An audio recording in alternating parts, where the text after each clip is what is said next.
जैसा हमने कल शास्त्रों की बात की थी, आज हम शास्त्र के डिटेलिंग में बात करेंगे।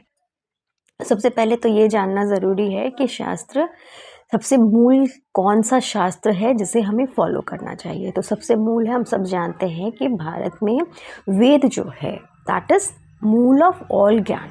हर ज्ञान का जो मूल है दैट इज़ वेद।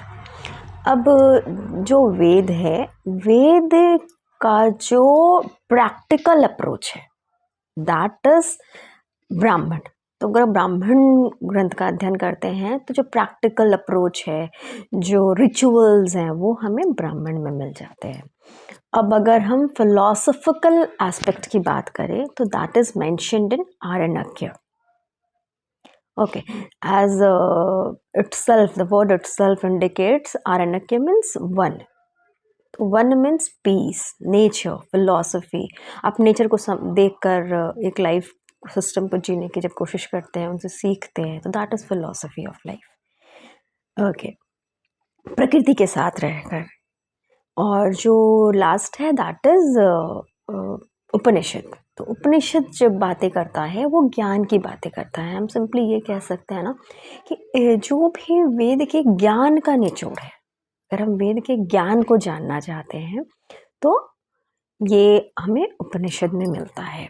और मैं ये बता दूं कि ये जो पार्ट्स हैं ये मोस्टली आश्रम के अकॉर्डिंग भी डिवाइड किया गया है। जैसे आप जब वेद का ज्ञान करते हैं, वेद का अध्ययन करते हैं, तो ये मोस्टली ब्रह्मचर्य आश्रम में हम इसको मेन संहिताओं की बात आती है। जैसे वेद, ऋग्वेद संहिता, यजुर्वेद संहिता, अथर्ववेद संहिता एंड सामवेद संहिता। तो ये मुख्यतः मंत्र पाठ को डिनोट करता है और ये ब्रह्मचर्य आश्रम में बेसिकली इसकी स्टडी होती है।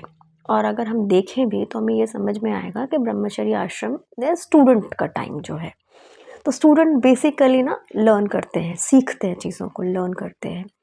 और जो सेकंड पार्ट है, जब हम गृहस्थ आश्रम में जाते हैं तो उस समय हम इन सारी चीज़ों का प्रैक्टिकल करके देखते हैं। जो भी हमने सीखा उसका प्रैक्टिकल अप्रोच जो है वो गृहस्थ आश्रम में होता है। तो इसलिए ब्राह्मण मुख्यतः जो है वो कनेक्टेड है गृहस्थ आश्रम में। जो प्रैक्टिकल अप्रोच ऑफ वेदा है, जो मंत्रों की जो प्रैक्टिकल लर्निंग है, that is in the second आश्रम, दैट इज गृहस्थ आश्रम। अब जो थर्ड है हमारा दैट इज वनप्रस्थ।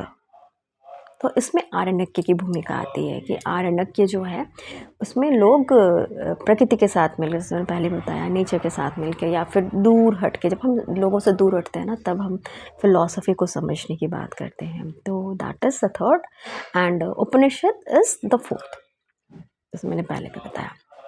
और ये संन्यास आश्रम से जुड़ा हुआ है कि जब आप ज्ञान समझ लेते हैं ना, जब आप रियल ज्ञान में रत जाते हैं ना, तो फिर ये संसारिक मोह माया आपको समझ में आ जाता है कि अरे इससे परे भी कुछ है। तो जब हम उस परे को समझ जाते हैं ना, या फिर अपरा कह सकते हैं, सब चीज़ के परे जो है, तो that is the knowledge part. तो ये हुई बात श्रुति की। तो ये मोस्ट ऑथेंटिक माना जाता है और ये ग्लोबली एक्सेप्टेड है। अब